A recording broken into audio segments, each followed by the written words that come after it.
He survived for 23 years as the CIA's most valuable asset in Latin America, despite being deeply tied to drug trafficking. 11 U.S. presidents had knowledge of him. He funneled millions in drug profits to the Nicaraguan Contra army. Could one man be responsible for the crack epidemic that devastated America? Manuel Noriega was born in 1934 in Panama City, Panama. His father, a poor postal worker, died when Noriega was just a child. He grew up in a tumultuous household as his mother remarried a strict disciplinarian. Noriega's early life was marked by poverty and a relentless drive to escape. He found solace in the military, graduating from the Correos Military Academy in Peru in 1957. The transformation was swift. His disciplined demeanor and strategic mind soon caught the attention of the U.S. Defense Intelligence Agency, which recruited him in 1959.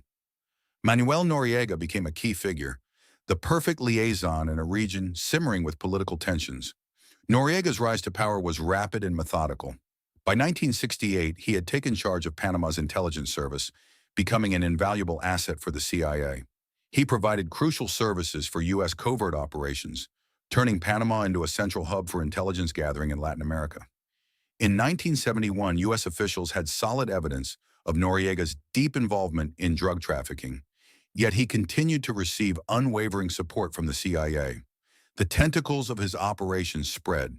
In 1976, CIA Director George Bush personally authorized a payment of $110,000 to Noriega for his services, despite full awareness of his drug trafficking activities. The 1980s were explosive.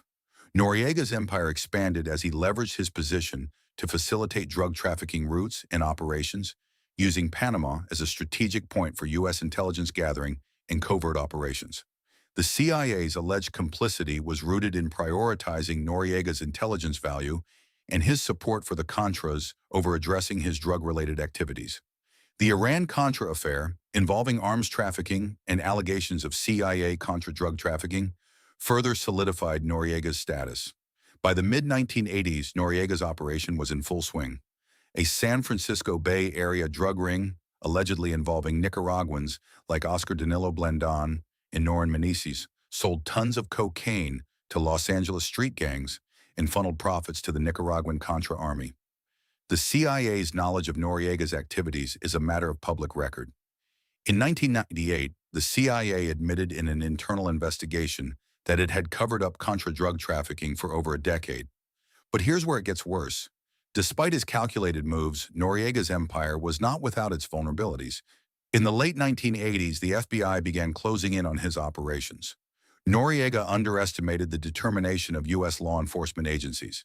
A greedy lieutenant, a flipped informant, and a critical OPSEC slip-up all contributed to Noriega's downfall. The takedown was swift and decisive. On January 3, 1990, Noriega surrendered to U.S. forces, marking the end of his reign as Panama's dictator. He was later convicted of racketeering, money laundering, and drug trafficking, receiving a 40-year prison sentence. The aftermath of Noriega's downfall was rife with controversy and scandal. The CIA's alleged complicity in his drug trafficking activities sparked widespread outrage and demands for reform. The impact of Noriega's operations on urban America was catastrophic, with the crack epidemic ravaging communities and shattering lives. Today, Noriega is a relic of a bygone era, a shadow of his former self.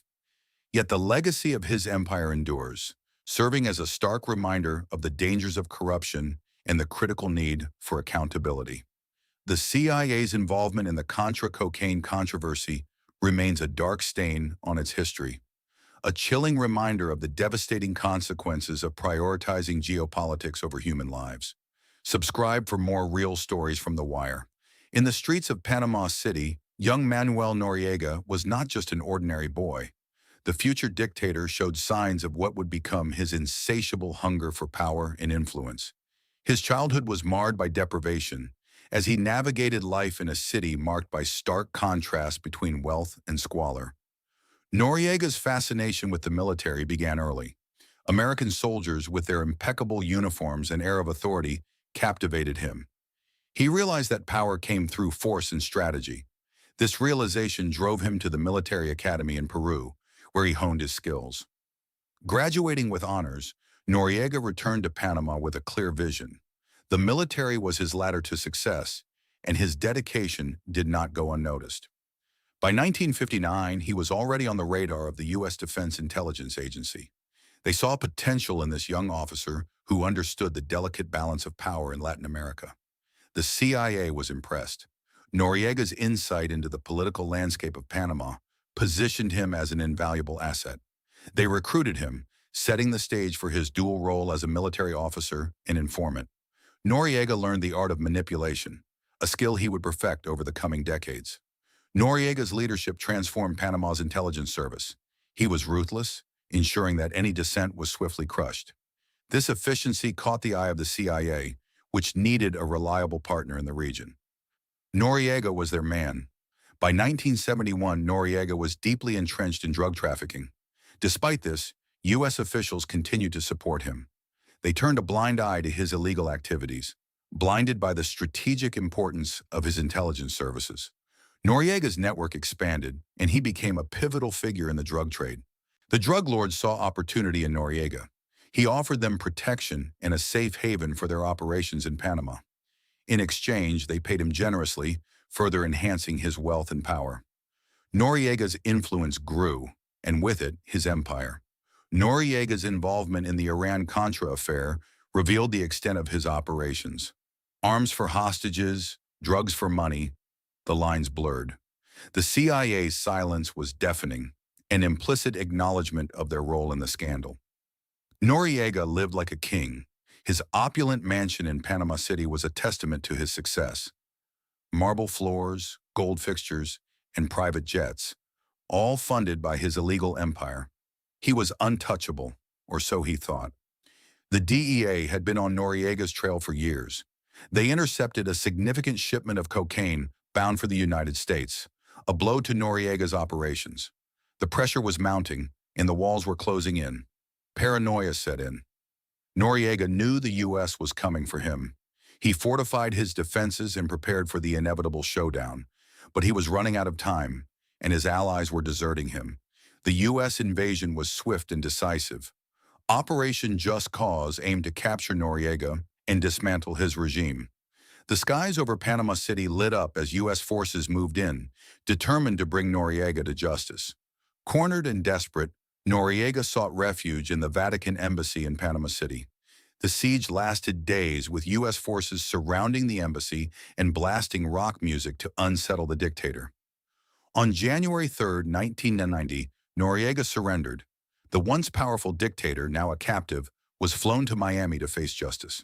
His trial was a spectacle, drawing international attention to the fall of one of Latin America's most infamous figures.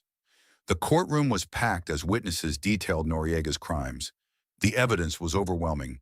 Drug trafficking, money laundering, and racketeering, the charges stacked against him. The judge delivered a 40-year sentence, sealing Noriega's fate. In the solitude of his cell, Noriega reflected on the empire he once commanded. His ambitions had brought him power beyond his wildest dreams, but at a price. The empire he built was shattered, leaving a legacy of destruction and despair. The crack epidemic wreaked havoc on American cities. Communities were torn apart, families destroyed, and lives lost. The drugs that Noriega helped funnel into the U.S. left a trail of devastation that would take decades to heal. Public outcry led to a congressional investigation into the CIA's actions. The revelations were damning, exposing the agency's complicity in allowing the drug trade to flourish under Noriega's watch. Reforms were promised, but trust was shattered. Today, the victims of the crack epidemic are remembered. The pain and suffering caused by the drugs that Noriega helped distribute are etched into the fabric of American history. The lessons of the past serve as a warning against the unchecked pursuit of power. The saga of Manuel Noriega is a cautionary tale. As new challenges emerge, the world is reminded of the dangers of corruption and the importance of accountability. The story of Noriega, the CIA, and the crack epidemic will not be forgotten.